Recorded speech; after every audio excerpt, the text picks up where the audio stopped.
हमारे मझवा विधानसभा क्षेत्र से 3 बार विधायक रहे, लेकिन उनका विकास हुआ, हमारे मझवा के बिंदु का विकास नहीं हुआ। नहीं बढ़ चढ़ के यहाँ हिस्सा लेती।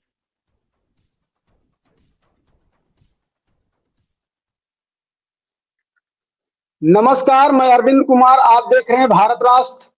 आज देश दुनिया के कोने से जो निषाद समाज मल्लाह समाज का समुदाय है, यह पूरी दुनिया में जाना जाता है। इनका मुख्य व्यवसाय मछली मारना, आप सब जानते ही हैं।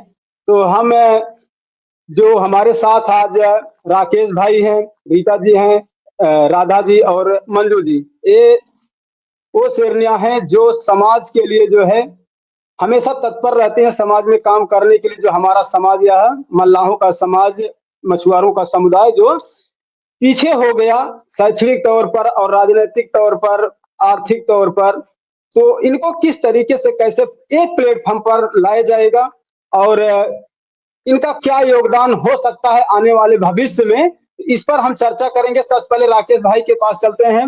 राकेश जी नमस्कार। जी नमस्कार।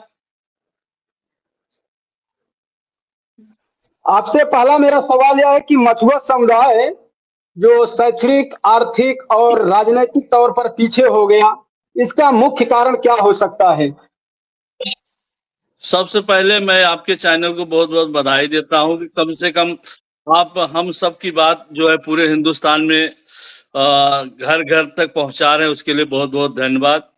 और रही बात समाज की, हमारे समाज में एकता ना होने की वजह से ये समस्याएं हो रही। ना हम राजनीतिक स्तर पे जा पा रहे हैं, ना सामाजिक स्तर पे हम लोग मजबूत हो पा रहे हैं, ना बच्चों को पढ़ा लिखा पा रहे हैं सही से। इसके वजह से हम लोग आगे पीछे हो रहा है, इसके लिए हम लोग पावर में नहीं आ पा रहे हैं। जी राधा जी, आप इस पे क्या कहेंगी? क्या यह राकेश भाई का कथन है? आप पहला पूरा परिचय बताइए हमारे दर्शकों को आप। नमस्कार भैया। जी नमस्कार। मैं राधा बेन, जनपद मिर्जापुर से। राजनीतिक अपना परिचय देना उचित है या नहीं है ये तो मुझे नहीं पता। जी जी जरूरी है। जी, मैं प्रदेश महासचिव कांग्रेस कमेटी उत्तर प्रदेश। जी। और मैं समझ और आपके चैनल को भी बहुत बहुत आभार जो आपने हमें वक्त दिया। जी थैंक यू। मुझे लगता है कि राकेश भैया कहीं न कहीं बहुत सही बात कह रहे हैं। उन्होंने बहुत सही मुद्दा उठाया है कि अपना समाज थोड़ा मुख्य धारा से दूर इसलिए है क्योंकि एक तो अपने समाज के जितने भी राजनीतिक दल हैं, वो अपने समाज को जब राजनीति में आते हैं तब तो उनको अपना समाज दिखता है, और जैसे ही जी। वो स्टेबल हो जाते हैं तो वो जो है कि अपने समाज को कहीं न कहीं बायकॉट कर देते हैं, वो छोड़ करके खुद आगे निकल जाते हैं। उनको आप खुद और अपना परिवार दिखने लगता है। समाज से कुछ लेना देना नहीं होता है। तो मैं इस बात से पूरी तरीके से लेकिन सहमत हूँ। जो महिलाओं का योगदान रहा 2024 के चुनाव में हो या फिर 22 के चुनाव में, क्या यही योगदान 2022 के चुनाव में हम आपको दिख रहे हैं? हाँ, बिल्कुल। और महिला अब बढ़ चढ़ के हर मतदान में और हर क्षेत्र में बढ़ चढ़ के हिस्सा ले रही हैं। तो क्या है कि मैं अपनी बात को कंटिन्यू कर दूं। अपने मुख्य जो अपने राजनीतिक दल हैं अपने समाज के, वो जो है कि अपनी समाज की महिलाओं को जागरूक तो कर रहे हैं, लेकिन सिर्फ अपनी स्वार्थ के लिए। उसके बाद ऐसा तमाम लोग हैं जैसे कि रमेश बिंद थे, हमारे मझवा विधानसभा क्षेत्र से 3 बार विधायक रहे, लेकिन उनका विकास हुआ, हमारे मझवा के बिंदु का विकास नहीं हुआ, निषादों का विकास नहीं हुआ, मल्लमों का विकास नहीं हुआ। उनका विकास हो गया। डॉक्टर संजय बिंद जी हैं, सॉरी निषाद जी हैं शायद, तो उन्होंने भी जो है कि उसी नक्शे कदम पे चलते हुए भाजपा के साथ गठबंधन, और आज मत्स्य विभाग डॉक्टर लिखते हैं, पता नहीं डॉक्टर हैं कि नहीं, ये इतना मुझे भी जानकारी नहीं है लेकिन अगर है तो उनको कोई और विभाग, स्वास्थ्य विभाग से मिल सकता था, क्योंकि शायद भारतीय जनता पार्टी के लोग अपने प्रधानमंत्री नरेंद्र मोदी जी, गृह मंत्री अमित शाह जी ये समझते हैं कि अगर हम निषाद हैं तो उनको वही पालन करने का अधिकार है, डॉक्टरी या स्वास्थ्य विभाग देखने का अधिकार नहीं। अगर हमारा मुख्य डॉक्टरी किया है, डॉक्टर है, तो उसको स्वास्थ्य विभाग मिलना चाहिए था। उनको मदस्य विभाग दे करके वहीं सीमित कर दिया, उनकी फाइल तक उनके टेबल पे नहीं जाती है। ऐसा उनका कहना है, अगर जाती होगी तो फिर उनको अपने समाज को देना चाहिए, मदस्य विभाग से जुड़ी हुई सारी योजनाओं का लाभ उनको देना चाहिए, वो लाभ लोगों तक नहीं पहुंच रहा है। तो इसके लिए अपने समाज की महिलाओं को सबसे पहले सोचना है कि महिला ही बढ़ चढ़ के यहाँ हिस्सा लेती हैं। वोट डालने के लिए महिला सबसे अव्वल नंबर पे इस समय हर राज्य में, अगर यूं है कि पूरे भारत में अव्वल नंबर पे महिलाओं का योगदान है सरकार चुनने में। महिलाओं को ये सोचना पड़ेगा कि आप गृहिणी हैं या फिर नौकरी पेशा में है, तो क्योंकि घर की जिम्मेदारियां अव्वल नंबर पे उनके पास आती हैं। जैसे बच्चों का फ्यूचर हो गया तो महिलाएं तय करती हैं।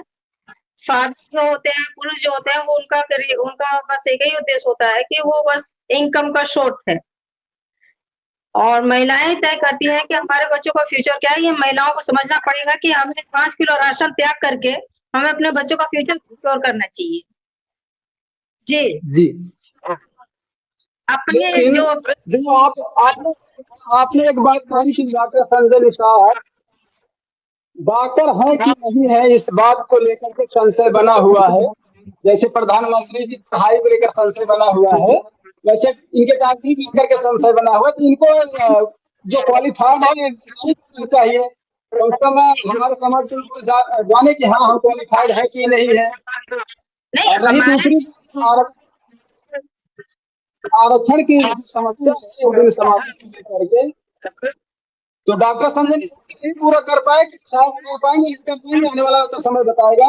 लेकिन महिलाएं 2027 में किस तरफ जाएंगी, डॉक्टर संजय निषाद की तरफ? नहीं, बिल्कुल जिस तरीके से मछुआ समाज एकता संघ आगे बढ़ रहा है और महिलाओं का जो रोल है इस संगठन में, उनको मुझे लगता है कि महिलाओं के बीच में और ज्यादा जाना चाहिए और महिलाओं को जागरूक करना चाहिए। मैं समझती हूँ कि 2027 में महिलाओं का योगदान महिला एकता संघ की तरफ होना चाहिए, लेकिन उसके लिए हमें कड़ी मेहनत की आवश्यकता है। जो महिला संगठन की जो इस समय प्रदेश अध्यक्ष हैं या जितने भी पदाधिकारी हैं, उनको महिलाओं के बीच में जाना चाहिए, गांव-गांव, डोर टू डोर करके महिलाओं को जागरूक करने की जरूरत है। उनको ये विश्वास दिलाने की जरूरत है कि वो जो है कि महिला मछुआ एकता संघ के साथ जो है कि जुड़े और अपने बच्चों का फ्यूचर सिक्योर करें, मुझे ये लगता है। आपसे एक अंतिम सवाल, मछुआ समुदाय शिक्षा विभाग है, शिक्षा की तरफ आगे कैसे बढ़ेंगे, एजुकेशन कैसे प्राप्त करेंगे?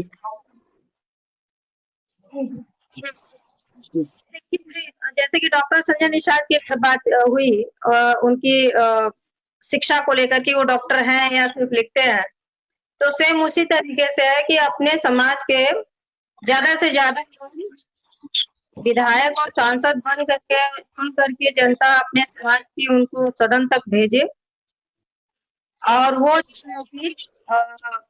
मुद्दा उठाए। शिक्षा करने के लिए एक स्पेशल फंड पास करा सकते हैं सदन से अपने समाज को लेकर के, और उस मंत्रालय ले सकते हैं, शिक्षा मंत्रालय हमारे समाज को मिल सकता है। अगर ज्यादा से ज्यादा मछुआ एकता संघ से विधायक या सांसद चुन करके आते हैं तो उसमें हमारी जो है कि राजनीति में हिस्सेदारी होगी तो मौका मिलेगा, फिर हम मांग कर सकते हैं शिक्षा विभाग की शिक्षा रूप से दे सकते हैं, शिक्षित बना सकते हैं।